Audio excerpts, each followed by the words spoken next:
అందరికీ నమస్కారం. ఇప్పుడు సార్ మాట్లాడతారు. So, I had been observing this delivery process for the past maybe more than 50 years. నాకు 5 మంది సిస్టర్స్, మేము 4 బ్రదర్స్. నేను లాస్ట్. మేము హై స్కూల్ చదివేటప్పుడు ఈ డెలివరీస్ అన్నీ మా మదరే అటెండ్ అయ్యేవాళ్ళు. అంటే ఇంట్లో చేసేదని కాదు, హాస్పిటల్కి తీసుకోపోవడం కానీ ఎట్లా జరిగేది. This is in 1970s. Now it is 2024. ఈ 50 yearsలో I see a huge change. Glasses అన్నీ మారిపోయాయి. మనం డెలివరీ ప్రాసెస్ని ఎలా చూస్తున్నాం అనేది. ఇంట్లో అంతమంది ఉంటే డెలివరీ అనే విషయము ఒక ప్రత్యేకించి చాలా కష్టమైన విషయంగా అప్పుడు అనిపించేది కాదు. ఎవరో ప్రెగ్నెంట్ అయ్యారు, పని చేసుకుంటుంటారు, జాయింట్ ఫ్యామిలీలో హెల్ప్ చేస్తుంటారు, ఎప్పుడో పెయిన్స్ వచ్చినప్పుడు హాస్పిటల్కి పోయి డెలివరీ అయిపోతారు. With increase in technology, comforts అన్నీ ఇంక్రీజ్ అయిన తర్వాత కూడా I feel the process of delivery is very stressful. ఎందుకంటే అప్పుడుకి ఇప్పటికీ వచ్చిన major change as I see as a normal person, as a doctor, thinking ప్రాసెస్లో టోటల్గా చేంజెస్ వచ్చేసాయి. ఎందుకంటే ఇందాక తను మాట్లాడిపోయినప్పుడు మన మీద మనకు నమ్మకం ఉండాలి, డాక్టర్ మీద నమ్మకం ఉండాలి, లేదా దేవుడిని నమ్మేవంటే దేవుడి మీదైనా నమ్మకం ఉండాలి. దాదాపు ఇవన్నీ మనం బయటికి ఎన్ని చెప్పినా ఇప్పుడు ఈ మూడిట్లో ఏది పెద్దగా కనిపించటం. They don't trust their body, they don't trust the doctor. Maybe I do not know. Trust on God అనేది వాళ్ళకి ఎంతవరకు హెల్ప్ చేస్తుందో. ఎప్పుడైతే ఆ ట్రస్ట్ అనేది స్టార్టింగ్ పాయింట్ లేదో ప్రతి ఒక్కదాన్ని మనం ఆలోచించడం చేస్తాం, క్వశ్చన్ చేయడం చేస్తాం, తెలుసుకోవడానికి ప్రయత్నం చేస్తాం. దీంట్లో మోర్ అండ్ మోర్ మనం మెంటల్గా లాట్ ఆఫ్ స్ట్రెస్కి గురవుతాం. సో ఇంతకుముందు మొదట్లో నేను చెప్పిన విధంగా డెలివరీ అంటే రొటీన్ ప్రాసెస్, డెలివరీ అవుతారు. డెలివరీ అయిన తర్వాత పెంచే విషయం కూడా పెద్ద సంగతి కాదు, ఎందుకంటే ఇంట్లో పెద్దవాళ్ళు ఉంటారు. తర్వాత పిల్లలు అని పెంచడం అంటే ఇంట్లో అంతమంది ఉన్నప్పుడు ఎవరో ఒకరు బిడ్డను తీసుకుపోతుంటారు, అట్లా పెరిగిపోతారు. ఇప్పుడు ఇంతకడ చూసేటప్పుడు many times only wife and husband are there. No physical help, no psychological help, no moral help. ఇవన్నీ పైకి చూడడానికి మీకేం తెలియకపోవచ్చు, కానీ this is the scenario. So pregnancy రాగానే pregnancy is no more a joy. అంటే మొదట్లో వచ్చినప్పుడు సంతోషపడవచ్చు, కానీ ఎక్కడో ఉంటారు, పేరెంట్స్ ఎక్కడో ఉంటారు, జాబ్ రీత్యా ఎక్కడో ఉంటారు, వీళ్ళు ఇద్దరు జాబ్ చేస్తుంటారు, సమ్ టైమ్స్ డిఫరెంట్ వర్కింగ్ టైమింగ్స్లో ఉంటారు. ఆ ప్రెగ్నెన్సీ వచ్చిందన్న హ్యాపీనెస్ తర్వాత నెక్స్ట్ థాట్స్ ఏమొస్తాయంటే నాకు డెలివరీ ఎలా అవుతుంది. ఫస్ట్ మంత్లో ఉన్నారు వాళ్ళు, 9th monthకి వచ్చేస్తారు థాట్ ప్రాసెస్లో. ఎందుకంటే ఎలా అవుతుందో అనేది న్యాచురల్ కన్సర్న్ కోసం అని కాదు, ఆ లైఫ్ని ఎట్లా లీడ్ చేయాలి. నాకు సర్జరీ అయిపోతే ఎవరు వచ్చి హెల్ప్ చేస్తారు, ఫిజికల్గా ఎవరు హెల్ప్ చేస్తారు, ఎవరు ఉంటారు. నార్మల్ అయినా కానీ ఎర్లీ డేస్లో బేబీని ఎట్లా పెంచడం. ఎందుకంటే ఇద్దరు జాబ్కి పోవాలంటే ఓకే, మెటర్నిటీ లీవ్ అయిపోయిన తర్వాత. సో ఇవి challenges for which people are very poorly equipped. ఎంతసేపు ఫిజికల్గానే మనము ఏం ఇన్వెస్టిగేషన్స్ చేయించుకుంటున్నాము, ఏం స్కానింగ్ చేయించుకుంటున్నాము, ఏం డైట్ తీసుకుంటున్నాము, అక్కడి వరకు హాస్పిటల్కి వచ్చి తెలుసుకొని ఎక్కడికి పోయినా అది జరిగిపోతుంది. But mind is somewhere else. అది ట్రాంక్విల్గా పీస్ఫుల్గా లేదు. అది చాలా అవసరం ప్రెగ్నెన్సీ రావడానికి కానీ, ప్రెగ్నెన్సీ వచ్చిన తర్వాత డెలివరీ కావడానికి కానీ, బేబీని ఫీడ్ చేయడానికి కానీ, బేబీని పెంచడానికి కానీ. సో దీంట్లో సైన్స్ స్టూడెంట్స్ ఎవరైనా ఉంటే థియరీ ఆఫ్ ఎవల్యూషన్ అని చార్ల్స్ డార్విన్ అని ఆయన ప్రపోజ్ చేశాడు. ఆ థియరీ ఆఫ్ ఎవల్యూషన్లో ఫైనల్గా ఆయన చెప్పింది ఏంటంటే, it is not the most intelligent species, it is not the strongest species, but the species which adapts only will survive. అంటే దీని మీనింగ్ ఏంటంటే, చాలా ఇంటెలిజెంట్గా ఉన్న స్పీషీసో లేకపోతే చాలా స్ట్రాంగ్గా ఉన్న స్పీషీసో కాదు అల్టిమేట్గా సర్వైవ్ అయ్యేది ఎవల్యూషన్లో. ఏ స్పీషీస్ అయితే అడాప్ట్ అవుతుందో, అడాప్ట్ అంటే పరిస్థితులకు అనుగుణంగా మారుతుందో, అది మాత్రమే సర్వైవ్ అవుతుంది. ఈ పరిస్థితులకు అనుగుణంగా మారే పరిస్థితుల్లో ఎక్కువ మంది పేషెంట్స్ లేరు. That's what I observe. ఎందుకు ఈ మాట చెప్తున్నానంటే, అంత మెంటల్ స్ట్రెస్ పెట్టుకొని నాకు అన్నీ బాగా జరగాలి, నాకు అన్నీ స్మూత్గా జరగాలి అని అనుకుంటే అడాప్టేషన్ ఉన్నాయి. There are methods. ఇప్పుడు మెడిటేషన్ మా దగ్గర ట్రైనర్స్కి చెప్పి చేయిస్తాం, కానీ దాన్ని అందరూ చేయరు, దాన్ని సీరియస్గా కూడా తీసుకోరు. ఎందుకు అంటే, మనం ఇట్లా ప్రాబ్లంలో ఉన్నామే, మనకి మెంటల్గా స్ట్రెస్ఫుల్గా ఉంది, దీన్ని సాల్వ్ చేసుకోవాలంటే నేను ఏం చేయాలి అని అడాప్ట్ అయ్యేవాళ్ళు చాలా తక్కువ మంది. వీళ్ళు ఏదో చెప్తున్నారు, ఏదో చేయాలి. నువ్వు చేయకపోతే నువ్వు అడాప్ట్ కావటంలే. And any person who doesn't adapt to circumstances will be left behind. కాలం మనల్ని వదిలేస్తుంది. నెల్లూరులో ఉండే వాళ్ళకి సినిమా థియేటర్లు పాతవి ఉన్నాయి కొన్ని, ఈవెన్ 100 years నుంచి ఉండేవి కూడా. మన ఎదురుగా కూడా కొత్త సినిమా థియేటర్ ఉంది. మనుషులు ఎందుకు ఈ థియేటర్కే వస్తారు, ఆ థియేటర్కి పోరు?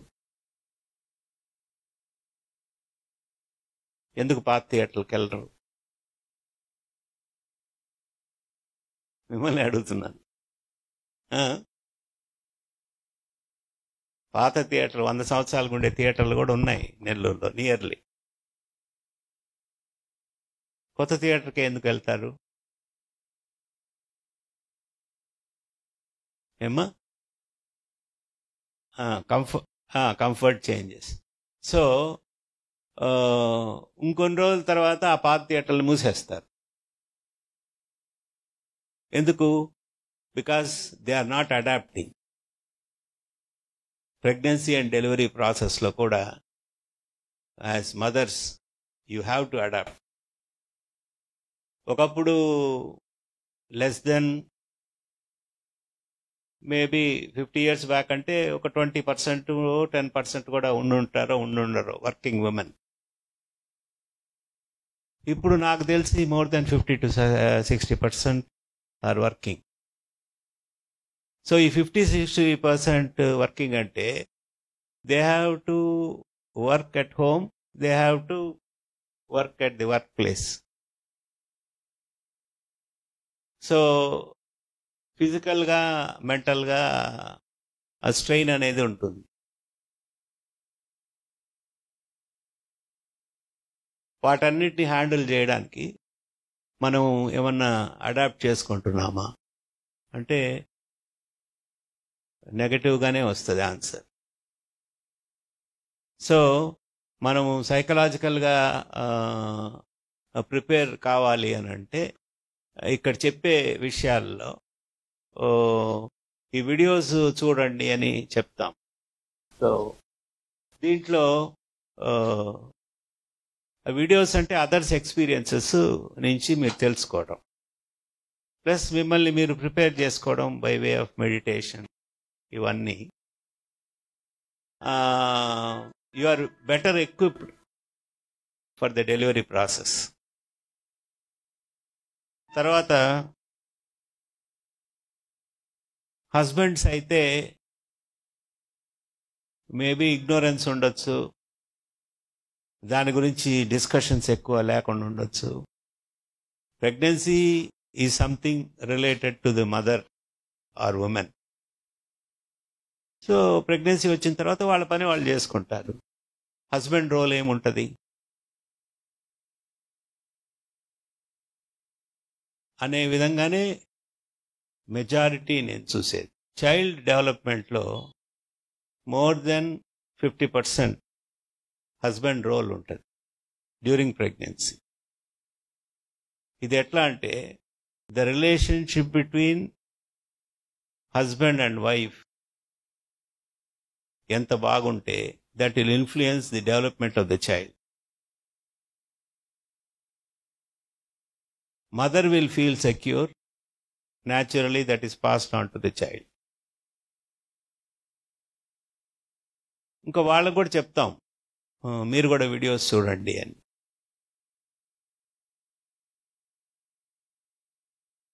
స్టాండర్డ్ ఆన్సర్ ఏంటంటే టైము లేదు. కరెక్టే, టైము లేకుండా ఉండడము, లాంగ్ వర్కింగ్ అవర్స్ ఉండడము అన్నీ కరెక్టే. నేను చేయను, నేను ఇలాగే ఉంటాను అని అంటే ఏమవుతుందంటే వెనకాల పడిపోతాం. ఎవరైతే స్మార్ట్గా అడాప్ట్ అయ్యి చేంజ్ అవుతాడో వాడు ముందుకు పోతాడు. అంటే he will bring a better generation. Whoever doesn't adapt, నేను చాలా కష్టపడిపోతున్నాను, రియల్గా కూడా ఉండొచ్చు, నాకు టైం లేదు, నేను అది చేయలేను, ఇది చేయలేను అంటే ఏం జరుగుతుంది అంటే ఏమీ జరగదు. ఫుల్లెస్ట్ ఎఫిషియన్సీలో you will not be able to bring the next generation. So తర్వాత రిగ్రెట్ చేసి ఏమి లాభం లేదు. సో అందువల్ల ఏంటంటే ఆ వీడియోస్ చూడమని చెప్తాము. తర్వాత దీనికి సంబంధించిన బుక్ ఉంది, బుక్ చదవమని చెప్తాము. తర్వాత మెడిటేషన్ ఒకటి చేయమంటాం. అపార్ట్ ఫ్రమ్ దట్ వీళ్ళు చెప్తారు ఎక్సర్సైజెస్, తర్వాత మ్యూజిక్ కానీ వినడము, ఇవన్నీ. సో ఎంత బిజీగా ఉన్నా మనం ఎట్లా చేయగలము అని ఆలోచించినప్పుడే చేయగలుగుతాం. సో మనం అడిక్వేట్ కేర్, సరే ఇంకొక అదర్ ఆస్పెక్ట్ అయితే అసలు జీరో. ఫిజికల్ ఆస్పెక్ట్స్ అంటే పర్వాలే, హాస్పిటల్కి వచ్చి మనం బ్లడ్ పర్సంటేజ్ బాగుండేటట్టు చూసుకుంటాం, బేబీ గ్రోత్కి మనం ఏం చేయాలో చేస్తాం, ఫిజికల్గా బాగుండడానికి అన్నీ చేస్తాం. దాని మీద ఒకటే ఆలోచన ఉంటుంది, ఇంకా అంతకంటే బియాండ్ ఏముండదు. కానీ పుట్టబోయే బిడ్డ గుణగణాలు, క్యారెక్టరు, పర్సనాలిటీ ఎట్లా ఉండాలి, అది మనం ఏమైనా తయారు చేసుకోగలమా అనే ఆలోచన అసలు ఉండదు. మీ అందరికీ ఇష్టం ఉన్నా లేకపోయినా ప్రతి ప్రెగ్నెంట్ మదరు 9 months ఫినిష్ అయ్యే లోపల బేసిక్ పర్సనాలిటీ బేబీకి ఇచ్చేస్తుంది. ఇది ఎట్లా అంటే ప్రతి మదరు ఆహారం తీసుకున్నప్పుడు బేబీ మదర్ దగ్గర నుంచే తీసుకుంటుంది, పీల్చే గాలి మదర్ దగ్గర నుంచే తీసుకుంటుంది, మదర్స్ థాట్స్ అన్ని బేబీస్ తీసుకుంటుంది.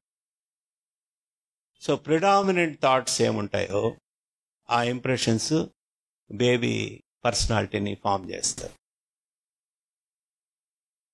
ఎక్స్ట్రాడినరీ హ్యాపీనెస్లో ఉండిందనుకోండి ప్రెగ్నెంట్ మదర్, ఆ ఇంప్రెషన్సే ఉంటాయి. ఎక్స్ట్రాడినరీలీ స్ట్రెస్డ్, సారోఫుల్గా ఉండిందనుకోండి, ఆ ఇంప్రెషనే బేబీ తీసుకుంటుంది. And how you are going to be in this 9 months before కూడా మదర్ ప్రాక్టీస్ చేయవచ్చు. Is going to influence the personality of the baby. దీని గురించి పెద్ద ఆలోచనే లేదు. నార్మల్ డెలివరీ అయిందా, ఆపరేషన్ అయిందా అనే దాని మీద ఉండే కాన్సన్ట్రేషన్ ఎంత ఉందో దాంట్లో 1 millionth కూడా ఉండదు.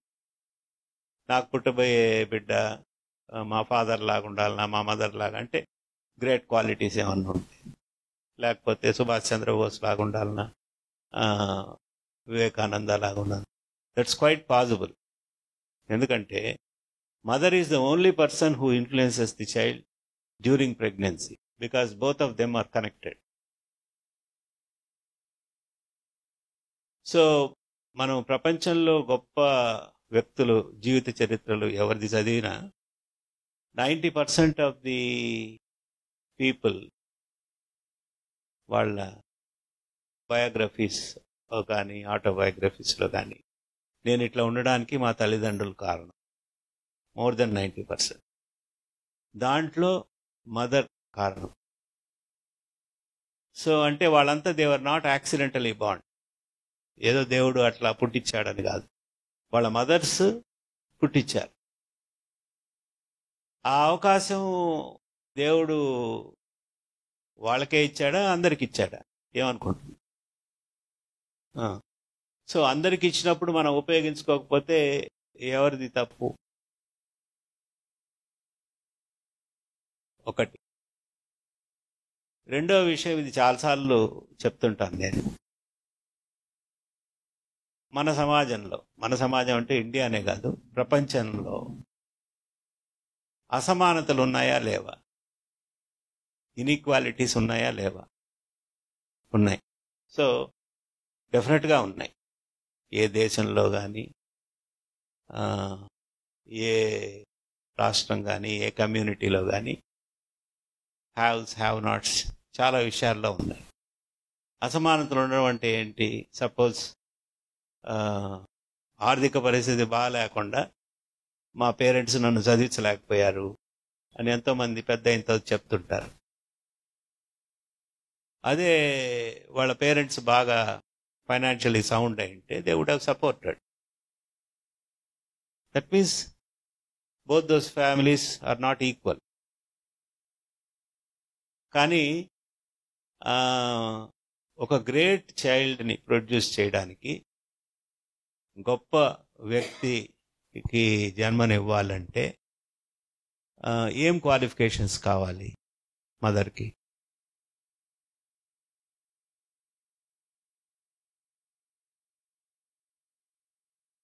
మీలో ఎంతమంది వర్కింగ్ ఉమెన్ ఇక్కడ? Working, okay. సో అంటే for everything there is a qualification, but for motherhood no qualification is required. If you are illiterate, if you are not educated also, no problem. If you don't have intelligence also, no problem. If you are not prosperous, if you are not wealthy, no problem. If you are not born in a family which is a royal family or highly placed, no problem. The only thing is, నీకు ఆ బలమైన సంకల్పం, నాకు ఇటువంటి బిడ్డనే కావాలి అనే ఆలోచన ఏ తల్లికైతే ఉంటుందో ఆమె మాత్రమే అటువంటి చైల్డ్ని ప్రొడ్యూస్ చేయగలరు. అంటే all women are equal throughout the globe, irrespective of education, intelligence, social status, economic status, caste, colour, creed, religion, దీంతో ఏమి సంబంధం లేకుండా ఒకటే ఒక క్వాలిఫికేషన్ కావాలి. గుడ్ మదర్ కావాలంటే బలమైన సంకల్పం ఉండాలి, నా బిడ్డ ఇట్లనే ఉండాలి అని. అది చాలాసార్లు చెప్తుంటాను నేను. వివేకానందనే రాశాడు, ఆయన ఆటోబయోగ్రఫీ. నేను ఇట్లా పుట్టడానికి కారణం మా మదర్ నన్ను డిజైన్ చేసింది. నేను యాక్సిడెంటల్గా పుట్టలేదు.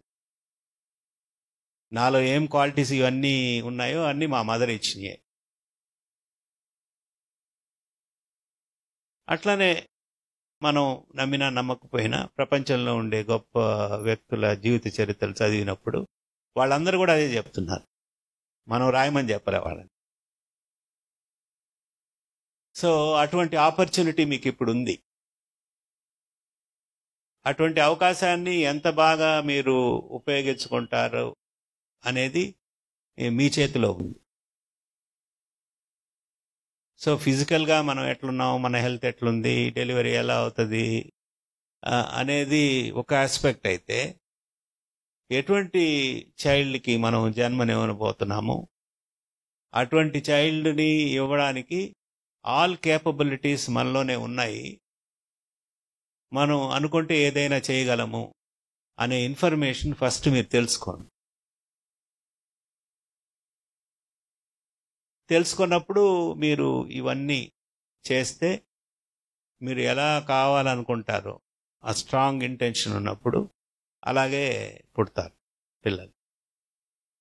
వివేకానంద ఏం రాస్తాడంటే, నేను పుట్టడానికి 2 ఏళ్ల ముందు నుంచే మా అమ్మ పూజలు, పునస్కారాలు, ఉపవాసాలు చేసేది, చాలా కఠినమైనవి.